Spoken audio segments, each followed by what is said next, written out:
Hey everyone, and welcome back to the channel.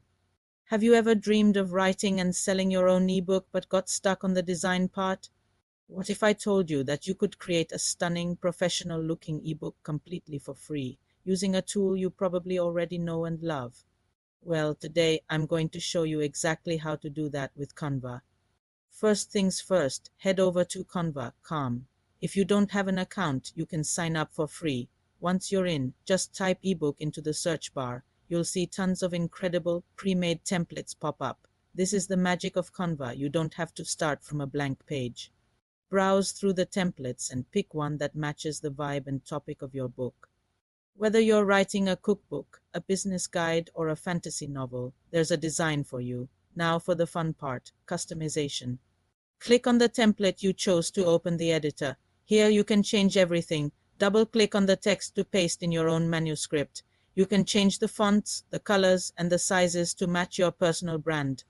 Want to add your own images? Just drag and drop them from your computer into the Uploads section. You can also use Canva's huge library of free photos, graphics, and elements to make your pages pop. Don't forget to design an eye-catching cover at ease, the first thing your potential readers will see. Once your masterpiece is complete, it's time to export it. Click the Share button in the top right corner, then select Download. For an ebook, the best format is PDF Standard. This keeps the file size small and makes it easy for your customers to download. And just like that, you have a professional ebook ready to sell. So, where can you sell it? You can list it on your own website using platforms like Shopify or Gumroad, or sell it through online marketplaces like Amazon KDP or Etsy. The possibilities are endless. Designing a beautiful ebook is no longer a barrier. With Canva, you have the power to bring your story to life and start your author journey today. I hope this tutorial was helpful.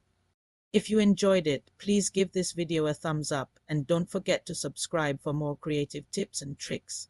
Let me know in the comments if you're planning to write an ebook. Thanks for watching, and I'll see you in the next one.